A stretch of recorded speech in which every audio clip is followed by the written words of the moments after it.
ఓం నమో వెంకటేశాయ. ఆధ్యాత్మిక విశేషాలకు స్వాగతం. ముందుగా ప్రధానాంశాలు.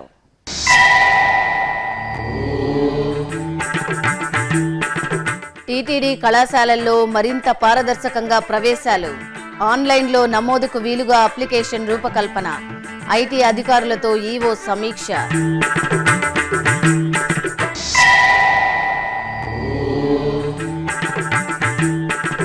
గజవాహనంపై వేదనారాయణ స్వామి తిరువీధి విహారం. ఉత్సవ ప్రియుని వసంతోత్సవంలో మురిసిన భక్తజనం.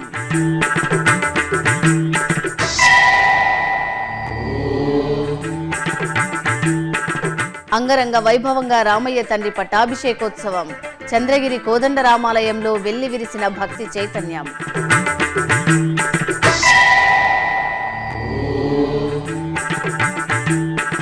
కలియుగ ప్రత్యక్ష దైవంగా వెంకటాచలంపై వెంకటేశ్వరుడి అనుగ్రహం. నారాయణవనం నుంచి తిరుమలకు శ్రీనివాసుడు పయనమైన లీలా వినోదం. ప్రత్యేక కథనం.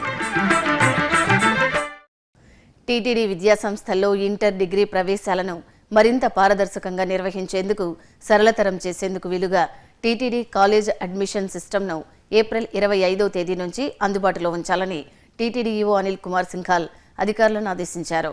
తిరుపతిలోని టీటీడీ పరిపాలనా భవనంలో గల ఈవో కార్యాలయంలో బుధవారం ఈవో ఐటీ అధికారులతో సమీక్ష సమావేశాన్ని నిర్వహించారు.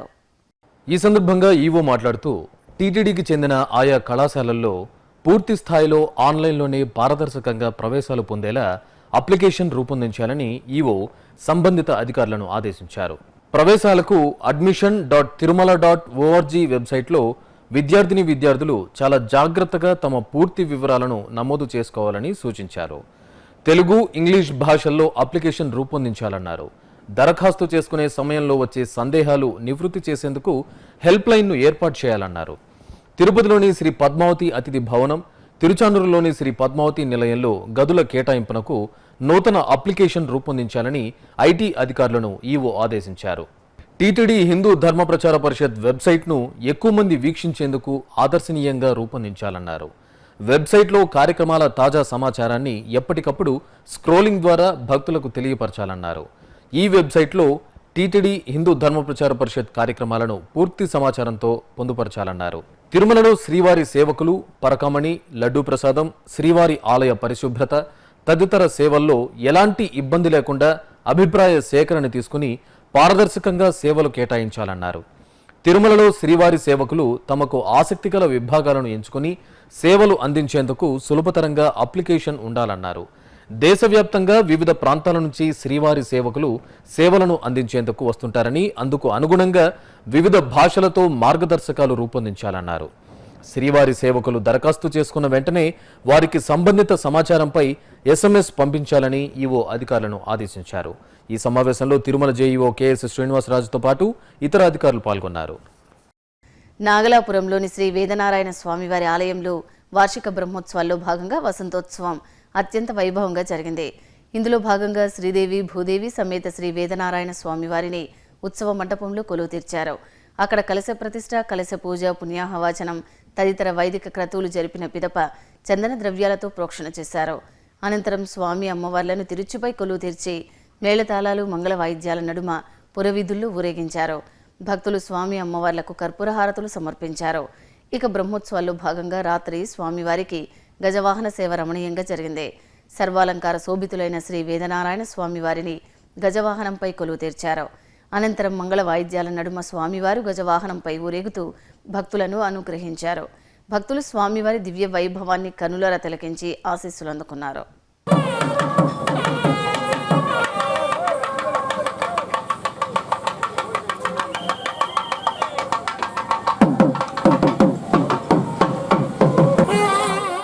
చెన్నై టీనగర్ వెంకటనారాయణ రోడ్డులోని టీటీడీ సమాచార కేంద్రాన్ని తిరుపతి జేఈఓ బి లక్ష్మీకాంతం బుధవారం సందర్శించారు. ఆలయానికి చేరుకున్న జేఈఓ దంపతులకు అధికారులు స్వాగతం పలికి దర్శన ఏర్పాట్లు చేశారు. స్వామివారి దర్శనానంతరం ప్రసాదాలు స్వీకరించారు. అనంతరం జేఈఓ లక్ష్మీకాంతం సమాచార కేంద్రంలోని ప్రార్థనా మందిరం, దర్శనం, ఈ దర్శన్ కౌంటర్లను, పోర్టును పరిశీలించారు. వివిధ అంశాలపై అక్కడ సిబ్బందితో చర్చించి తగు సూచనలు, ఆదేశాలు జారీ చేశారు. ఓం నమో వెంకటేశాయ. తిరుమల తిరుపతి దేవస్థానం ఆధీనంలో చెన్నైలో ఉన్న టెంపుల్ చూడడము, ఇన్ఫర్మేషన్ సెంటర్, నెక్స్ట్ దర్శనము, ఈ దర్శన్ కౌంటర్, పోటు, వీటన్నింటిని చూడడం జరిగింది. కాబట్టి పెయింటింగ్స్ కానీ, తర్వాత దశావతారాలు ఉన్నాయి, వాటన్నిటికీ సీరియల్ సెట్ కానీ వేసినట్లయితే చాలా చక్కగా కనిపిస్తుంది దశావతారాలు. లోపల ఫొటోసు ఇవన్నీ కూడా మార్చడము, తర్వాత గోల్డ్ మలం కూడా ఎంతవరకు దాన్ని ఇంకా ఇంప్రూవ్ చేయగలము. అదేవిధంగా మూడవది రిజిస్టర్లు, సదా సమర్పణ రిజిస్టరు, డోనార్ రిజిస్టరు, పడికావలి రిజిస్టరు, తిరువాభరణం రిజిస్టర్లు ఇవన్నీ ఎలా మెయింటైన్ చేస్తారో చూడడం జరిగింది. తదుపరి తిరుమల తిరుపతి దేవస్థానం ఆధీనంలో ఉన్న ధర్మశాల విజిట్ చేశాము. ఆ ధర్మశాలలో ఇంకా గ్రీనరీ బాగా యూటిలైజ్ చేయాలి. తదుపరి ఇంకొక సైట్ కూడా చూసాము. ఆ సైట్లో కూడా మనం నెక్స్ట్ ఏం చేయాలో కూడా ఒక ప్లానింగ్ ప్రకారం, బోర్డు ఆదేశాల ప్రకారం దాన్ని కూడా ముందుకు తీసుకొని వెళ్ళడం జరుగుతుంది. తిరుపతికి సమీపంలోని చారిత్రాత్మక చంద్రగిరిలోని శ్రీ కోదండరామస్వామి ఆలయంలో శ్రీరాముల వారి పట్టాభిషేక మహోత్సవం ఘనంగా నిర్వహించారు. టీటీడీకి అనుబంధంగా ఉన్న ఈ ఆలయంలో బుధవారం రాత్రి జరిగిన పట్టాభిషేక మహోత్సవం భక్తులను పరవశులను చేసింది. ఉత్సవంలో భాగంగా ఆలయం నుంచి సీతారామ లక్ష్మణులు ఒక తిరుచుపై, ఆంజనేయ స్వామి వారిని మరో తిరుచుపై కొలువు తీర్చారు. మేళతాళాలు, మంగళ వాయిద్యాల నడుమ ఊరేగింపుగా ఆలయం పక్కన ఏర్పాటు చేసిన ప్రత్యేక వేదికపై వేంచింపు చేశారు. గర్భాలయం నుంచి రాములవారి పట్టాభిషేక కిరీటాన్ని, పూజా సామాగ్రిని అర్చకులు, అధికారులు ఆలయ ప్రదక్షిణగా ఉత్సవ వేదిక వద్దకు తీసుకువచ్చారు. అక్కడ అర్చకులు కలశ స్థాపన, కలశ పూజ, పుణ్యాహవాచనం, విశ్వక్సేన ఆరాధన తదితర వైదిక క్రతువులను నిర్వహించారు. అనంతరం మేళతాళాలు, మంగళ వాయిద్యాలు, వేద పండితుల మంత్రోచ్చారణల నడుమ శ్రీ కోదండరాముని పట్టాభిషేక మహోత్సవాన్ని సంప్రదాయబద్ధంగా జరిపి ధూపదీప నివేదనలు సమర్పించారు.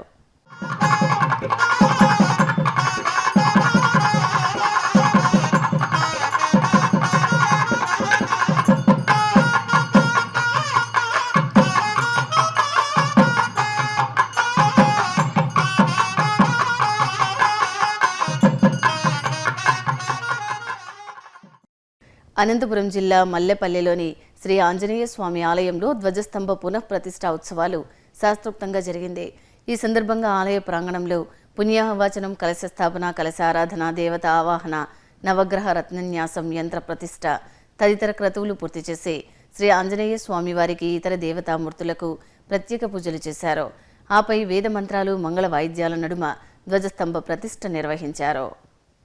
భద్రాచలంలోని శ్రీ జయదుర్గా సమేత పంచముఖ విశ్వేశ్వర స్వామి ఆలయంలో వార్షికోత్సవాలు ఘనంగా జరుగుతున్నాయి. ఇందులో భాగంగా ఆలయంలో స్వామి అమ్మవార్ల కళ్యాణం నేత్రపర్వంగా జరిగింది. శ్రీ జయదుర్గా సమేత విశ్వేశ్వర స్వామి వార్లను సర్వాభరణ భూషితంగా కళ్యాణ పీఠంపై కొలువు తీర్చి శాస్త్రోక్తంగా కళ్యాణం నిర్వహించారు. భక్తులు భక్తి ప్రపత్తులతో ఆది దంపతుల కళ్యాణం వీక్షించి తరించారు. కడప జిల్లా దేవుని కడపలోని శ్రీ సోమేశ్వర స్వామి ఆలయంలో షష్ఠిని పురస్కరించుకుని సుబ్రహ్మణ్య స్వామివారికి విశేష ఆరాధనలు నిర్వహించారు. శ్రీ వల్లి దేవసేన సమేతంగా స్వామివారికి అర్చకులు పంచామృతాలు, పరిమళ భరిత ద్రవ్యాలతో అభిషేకం చేశారు. అనంతరం పుష్పమాలలతో సుందరంగా కొలువు తీర్చి భక్తులకు దర్శన భాగ్యం కల్పించారు.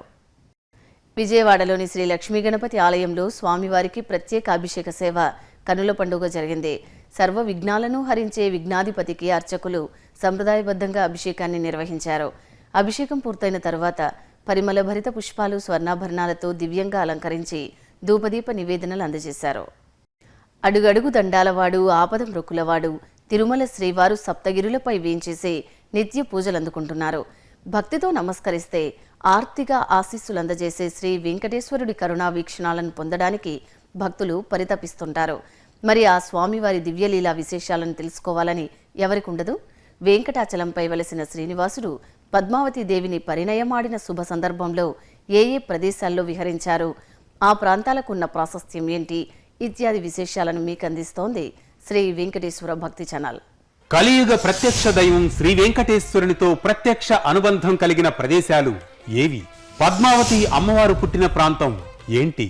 శ్రీనివాసుడు పద్మావతి అమ్మవారిని తొలిసారిగా ఎక్కడ చూశారు? పద్మావతి శ్రీనివాసుల పరిణయోత్సవం జరిగిన పుణ్య ప్రదేశం ఏంటి? స్వామి అమ్మవార్ల వివాహానికి ముల్లోకవాసులు విచ్చేసిన పవిత్ర ప్రాంతం ఏది? వివాహం అనంతరం స్వామి అమ్మవార్లు ఏ ప్రదేశాలను సందర్శించారు? అగస్త్య మహర్షి ఆశ్రమాన్ని సందర్శించిన పద్మావతి శ్రీనివాసులకు ఆ మహర్షి చేసిన సూచన ఏంటి? కొండ కింద 6 నెలల పాటు ఆవాసమున్న ప్రాంతం ఏది? స్వామివారు కళ్యాణ వెంకటేశ్వరుడిగా ఎక్కడ వెలిశారు? కళ్యాణ వెంకటేశ్వర స్వామి భక్తులకు ఒసగిన 2 వరాలు ఏంటి? స్వామి అమ్మవార్లు తిరుమలకు ఎలా చేరుకున్నారు? తిరుమలకు వెళ్లే మార్గమధ్యంలో స్వామివారు ఎక్కడెక్కడ కొలువై పూజలందుకుంటున్నారు? తదితర వివరాలను తెలుసుకోవాలని ప్రతి భక్తుడికి ఎంతో ఆసక్తిగా ఉంటుంది కదా.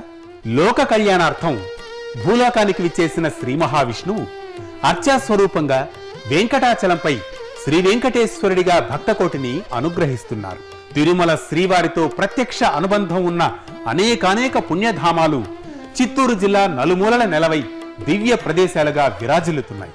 కలియుగ ప్రత్యక్ష దైవం శ్రీ వెంకటేశ్వర స్వామివారు అర్చాస్వరూపంగా అనుగ్రహిస్తున్న తిరుమల క్షేత్రం భక్తకోటి ఆరాధ్య నిలయంగా భాసిల్లుతోంది. సాక్షాత్తు వైకుంఠ నారాయణుడే సప్తగిరులపై వేంచేసి ఆపద మృక్కులవాడిగా వెలుగొందుతున్నారు. కృతయుగం నుంచి కలియుగం వరకు శ్రీ మహావిష్ణువు ఎన్నో విశిష్ట అవతారాలతో లోక కళ్యాణానికి శ్రీకారం చుట్టారు. అలా కలియుగంలో వెంకటాచలంపై వేంచేసిన అడుగడుగు దండాలవాడే కొండలలో నెలకొన్న కోనేటి రాయడు. ఆ శ్రీనివాసుడు తిరుమల క్షేత్రంలో వేంచేసి ఉండడం వెనుక వేదకాలం నుంచి ఎన్నో పుణ్యగాథలు వ్యవహారంలో ఉండగా మరెన్నో దివ్యలీలా విశేషాలు తిరుమల క్షేత్రంతో ముడిపడి ఉన్నాయి. తొలిసారిగా కలియుగ ఆరంభంలో వెంకటనాథుడు పొడమి తల్లిపై అడుగిడి లక్ష్మీదేవి కోసం వెతుకుతూ శేషాచల సానువుల్లోని వకుళమాత ఆశ్రమానికి చేరుకుంటాడు. ఆ తల్లి ఆప్యాయతానురాగాలకు మురిసిన పరంధాముడు అదే సమయంలో చిత్తూరు జిల్లా నారాయణవనం ప్రాంతానికి వేటకు వెళతారు. నారాయణవనం ఆకాశరాజు కుమార్తె శ్రీ పద్మావతీదేవి పుట్టినిల్లు. ఓ శుభ సమయంలో చెలికత్తెలతో కలిసి వనవిహారం చేస్తున్న పద్మావతీదేవిని శ్రీనివాసుడు వీక్షించి మోహించి ఆమెను వివాహమాడతాడు. పద్మావతి శ్రీనివాసుల పరిణయోత్సవానికి వేదికగా నిలిచిన నారాయణవనానికి 3,000,000 దేవతలు తరలి వచ్చినట్లు పురాణోక్తి. ఇక కైలాసనాథుడు పరమేశ్వరుడు నారాయణవనానికి సమీపంలో ఉన్న కైలాస కోనలో విడిది చేసినట్లు చెబుతారు. కళ్యాణం అనంతరం స్వామి అమ్మవార్లు తిరుమలకు పయనమవుతూ మార్గమధ్యంలో యోగుల కొండగా వినుతికెక్కిన అప్పలాయగుంటకు చేరుకుని సిద్ధేశ్వరుడి తపస్సుకు ప్రసన్నుడై శ్రీ ప్రసన్న వెంకటేశ్వరుడిగా కొలువై పూజలందుకుంటున్నారు. నేటికి తిరుపతికి సమీపంలోని పలు ప్రదేశాల నుంచి భక్తులు తండోపతండాలుగా అప్పలాయగుంట క్షేత్రాన్ని దర్శించి అభయప్రదాతగా అనుగ్రహిస్తున్న శ్రీ ప్రసన్న వెంకటేశ్వరుడి దీవెనలు అందుకోవడం విశేషం. అప్పలాయగుంట నుంచి తొండవాడ ప్రాంతంలోని ముక్కోటిలో ఉన్న అగస్త్య మహాముని ఆశ్రమానికి చేరుకున్న పద్మావతి శ్రీనివాసులు మహర్షి ఆశీస్సులు అందుకున్నారు. అనంతరం నూతన దంపతులు 6 నెలల పాటు కొండ ఎక్కకూడదనే మహర్షి సూచన మేరకు శ్రీనివాస మంగాపురంలో ఆవాసమున్నారు. తిరుమల క్షేత్రానికి తరలి వెళ్లే సమయంలో శ్రీ వెంకటేశ్వరుడు తన భక్తులకు 2 వరాలను ప్రసాదించారు. శ్రీనివాస మంగాపురంలో శ్రీ కళ్యాణ వెంకటేశ్వర స్వామిగా కొలువైన తనను సేవించిన భక్తులకు వివాహయోగం లభించడమే కాకుండా 7 కొండలు ఎక్కి తన దగ్గరకు రాలేని వారు శ్రీనివాస మంగాపురంలో శ్రీ కళ్యాణ వెంకటేశ్వర స్వామి వారిని దర్శించుకుంటే తిరుమల యాత్ర చేసిన ఫలం సిద్ధిస్తుందని అభయమొసగారు. అనంతరం శ్రీ పద్మావతి శ్రీనివాసులు శ్రీవారి మెట్టు మార్గం గుండా తిరుమలకు చేరుకున్నట్లు ఐతిహ్యం. ఇలా శ్రీ వెంకటేశ్వర స్వామివారితో ప్రత్యక్ష అనుబంధం ఉన్న పుణ్య ప్రదేశాలు నేడు తిరుమల యాత్ర సందర్శనకు వస్తున్న భక్తులకు అనంత కోటి వరాలను ప్రసాదించే దివ్య ధామాలుగా వెలుగొందుతున్నాయి. హైదరాబాద్ నగరం ఉత్సవ శోభతో కాంతులినింది. జంట నగరాల్లోని పలు ఆలయాల్లో స్వామివార్లకు ప్రత్యేక పూజలు జరిగాయి. భక్తులు స్వామివార్లను దర్శించుకొని భక్తితో సేవించారు. ఇప్పుడు ఆ విశేషాల సమాహారం మీకోసం. హైదరాబాద్ ఆల్వాల్లోని కానాజీగూడ శ్రీ మరకత గణపతి ఆలయ వార్షికోత్సవాలు ఘనంగా జరుగుతున్నాయి. ఉత్సవాల్లో భాగంగా మహాలింగార్చనలను జరిపారు. ఆలయ ప్రాంగణంలోని ఉత్సవ మండపంలో రుద్రాక్షలు, స్ఫటికలింగాలను శివలింగాకారంలో అలంకరించి పాలు, పెరుగు, తేనె తదితర పంచామృతాలు, పవిత్ర జలాలతో నమక చమకాలు పఠిస్తూ మహాలింగార్చనను శాస్త్రోక్తంగా పూర్తి చేశారు. తర్వాత యాగశాలలో పలు హోమాలను శైవాగమోక్తంగా జరిపి చతుర్వేద పారాయణాలను నిర్వహించారు. భక్తులు ఈ హోమాల్లో పాల్గొని స్వామివారిని సేవించారు. ముషీరాబాద్లోని శ్రీ శృంగేరి జగద్గురు శ్రీ జ్ఞాన సరస్వతి అమ్మవారి ఆలయంలో మూలా నక్షత్రాన్ని పురస్కరించుకుని అమ్మవారికి విశేష అర్చనలు నిర్వహించారు. గర్భాలయంలో కొలువైన శ్రీ జ్ఞాన సరస్వతి అమ్మవారిని విశేష ఆభరణాలు, పుష్పమాలలతో చక్కగా అలంకరించారు. వీణాధారిగా అనుగ్రహిస్తున్న అమ్మవారికి సహస్ర నామార్చనలు చేసి మంగళహారతులు సమర్పించారు. విశేషమైన రోజు కావడంతో భక్తులు తమ చిన్నారులకు శ్రీ జ్ఞాన సరస్వతి అమ్మవారి సన్నిధిలో అక్షరాభ్యాసాలు చేయించారు. ఇక సికింద్రాబాద్లోని శ్రీ గణపతి ఆలయంలో గణపతి హోమం ఘనంగా జరిగింది. ఈ సందర్భంగా గర్భాలయంలో దేదీప్యమానంగా విరాజిల్లుతున్న శ్రీ విఘ్నేశ్వర స్వామివారి మూల విరాట్టుకు స్వర్ణాభరణాలు, గజమాలలు, విభూది, చందనంతో అలంకరించారు. తర్వాత అష్టోత్తర శతనామార్చనలు చేసి మంగళ నీరాజనాలు సమర్పించారు. ఆపై యాగశాలలో లోక కళ్యాణార్థం గణపతి హోమాన్ని శైవాగమోక్తంగా పూర్తి చేశారు. భక్తులు ఈ కార్యక్రమాల్లో పాల్గొని స్వామివారిని భక్తితో సేవించారు. కర్నూలు జిల్లా నంద్యాల పట్టణంలోని పద్మావతి నగర్లో వెలసిన శ్రీకృష్ణ మందిరంలో చైత్రమాసాన్ని పురస్కరించుకుని స్వామివారికి పంచామృతాభిషేకాలు నిర్వహించారు. ఈ సందర్భంగా వివిధ రకాల సుగంధ ద్రవ్యాలతో శ్రీకృష్ణుని మూల విరాట్టును, ఉత్సవమూర్తులను అభిషేకించారు. అనంతరం పట్టు వస్త్రాలు, వివిధ రకాల ఆభరణాలతో చక్కగా అలంకరించి అర్చనలు జరిపారు. ధూపదీప నైవేద్యాలు సమర్పించి దర్శన భాగ్యం కల్పించారు. అనంతపురం జిల్లా ధర్మవరం మండలం సంజీవరాయపురంలో వెలసిన పురాతన శ్రీ పుట్లమ్మ అమ్మవారి తిరునాళ్లు అంగరంగ వైభవంగా జరిగాయి. ప్రతి ఏటా చైత్రమాసంలో ఈ ఉత్సవాలు 2 రోజుల పాటు ఎంతో వైభవంగా జరుగుతాయి. ఇందులో భాగంగా అమ్మవారి పుట్టశిలతో పాటుగా అమ్మవారికి వివిధ మంగళ ద్రవ్యాలతో అభిషేకాలు నిర్వహించి ఆభరణాలు, సుగంధభరిత పుష్పమాలలతో సుందరంగా అలంకరించి ప్రత్యేక పూజలు జరిపారు. భక్తులు అమ్మవారిని దర్శించుకొని శ్రీ లలితా సహస్రనామాలను పారాయణం చేశారు. ఇక ఆలయ ఆవరణలో గాయత్రి, చండీ హోమాలను నిర్వహించి పూర్ణాహుతి సమర్పించారు. అలాగే పుట్టపర్తి మండలం బీడుపల్లి గ్రామంలోని శ్రీ సోమేశ్వర స్వామివారి వార్షిక బ్రహ్మోత్సవాలు కన్నుల పండుగ నిర్వహిస్తున్నారు. ఇందులో భాగంగా స్వామివారి రథోత్సవం నేత్రపర్వంగా జరిగింది. వేకువజామునే స్వామివారికి ప్రత్యేక అభిషేకాలు జరిపి విశేష పూజలు జరిపారు. తరువాత స్వామివారిని సర్వాలంకార శోభితంగా అలంకరించి చక్కగా తీర్చిదిద్దిన రథంపై కొలువు తీర్చారు. ఆపై మంగళ వాయిద్యాలు, భక్తుల దైవనామ స్మరణల నడుమ రథోత్సవం పురవీధుల గుండా సాగింది.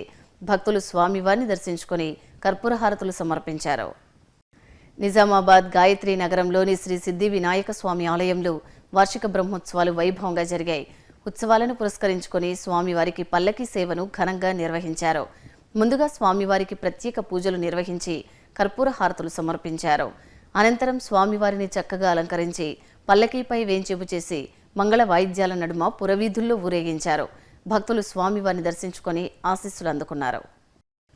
నెల్లూరు జిల్లా సూళ్లూరుపేటకు సమీపంలోని శ్రీ అలఘమల్లారి కృష్ణ స్వామివారి ఆలయంలో శ్రీరామనవమి వేడుకలు ఘనంగా జరుగుతున్నాయి. ఇందులో భాగంగా సీతారామ కళ్యాణాన్ని కన్నుల పండుగ నిర్వహించారు. వేదికపై సీతారామ లక్ష్మణులను ప్రత్యేక అలంకరణలో కొలువు తీర్చి ఆగమోక్తంగా కళ్యాణం పూర్తి చేశారు. భక్తులు శ్రీరామనామ స్మరణలు చేస్తూ తన్మయత్వంతో సీతారామ కళ్యాణాన్ని వీక్షించి తరించారు. ఇక గూడూరులోని కోనేటి మిట్ట శ్రీ కోదండరామస్వామి ఆలయంలో బ్రహ్మోత్సవాలు ధ్వజారోహణంతో వైభవంగా ప్రారంభమయ్యాయి. ఈ సందర్భంగా ధ్వజస్తంభం వద్ద సీతారామ లక్ష్మణులకు ప్రత్యేక అర్చనలు నిర్వహించారు. అనంతరం వేద మంత్రాలు, మంగళ వాయిద్యాల నడుమ శాస్త్రోక్తంగా ధ్వజారోహణం పూర్తి చేసి ఉత్సవాలకు సకల లోకవాసులను ఆహ్వానించారు. అలాగే నెల్లూరు జిల్లా దేవుని వెల్లంపల్లెలోని స్తంభాలగిరి ఈశ్వరయ్య ఆలయంలో తిరునాళ్లు ఘనంగా జరుగుతున్నాయి. ఈ తిరునాళ్లలో భాగంగా జరిగిన తెప్పోత్సవం భక్తులను పరవశులను చేసింది. చల్లని సాయంకాలం వేళ పుష్కరిణి జలాల్లో విద్యుత్ కాంతుల దగదగలతో మెరిసిపోతున్న తెప్పలపై పార్వతీ పరమేశ్వరులు వెన్నెల చిరునవ్వులను భక్తులపై కురిపిస్తూ వేంచేశారు. భక్తి సంకీర్తనలు, భక్తుల నామస్మరణల మధ్య ఆది దంపతుల తెప్పోత్సవం ఆద్యంతం కన్నుల పండుగ సాగింది. కడపలోని శ్రీ లక్ష్మీ గణపతి ఆలయంలో స్వామివారికి పంచామృతాభిషేకం వేదోక్తంగా జరిగింది. ముందుగా స్వామివారికి నిత్య పూజలు పూర్తి చేసి ఆపై స్వామివారికి అష్టోత్తర పూజలతో అభిషేక సేవను మనోహరంగా నిర్వహించారు. అభిషేకానంతరం పలు రకాల పుష్పమాలలతో దివ్యంగా అలంకరించి ధూపదీప నివేదనలు అందజేశారు. ఇక తూర్పుగోదావరి జిల్లా కొత్తపేట శ్రీ లక్ష్మీ గణపతి ఆలయంలో స్వామివారికి అభిషేకం వేడుకగా జరిగింది. భక్తులు భక్తి ప్రపత్తులతో గణనాథుని అభిషేకాన్ని వీక్షించి తీర్థప్రసాదాలు స్వీకరించారు. చిత్తూరు జిల్లా బైరెడ్డిపల్లెలోని శ్రీ కోదండరామస్వామివారి ఆలయంలో చక్రస్నాన మహోత్సవం ఘనంగా జరిగింది. ముందుగా సీతారామ లక్ష్మణ సహిత శ్రీ సుదర్శన చక్ర తాళ్వార్లకు ఆగమోక్తంగా స్నపన తిరుమంజనం నిర్వహించి కర్పూర హారతులు సమర్పించారు. అనంతరం వేద మంత్రాలు, మంగళ వాయిద్యాల నడుమ చక్రస్నాన ఘట్టాన్ని పూర్తి చేశారు. భక్తులు పుణ్యస్నానాలు ఆచరించి రామయ్య కృపకు పాత్రులయ్యారు. తిరుమలలో జరిగిన సాంస్కృతిక కార్యక్రమాన్ని కళానీరాజనంలో వీక్షిద్దాం.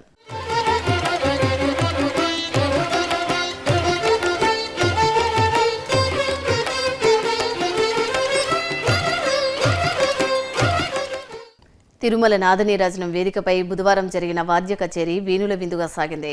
ఒరిస్సాకు చెందిన మన్మథరావు రాజ్ చంద్రన్లు సాక్సోఫోన్, ఫ్లూట్పై పలు రాగాలను మధురంగా పలికించి ప్రేక్షకుల హర్షధ్వానాలు అందుకున్నారు.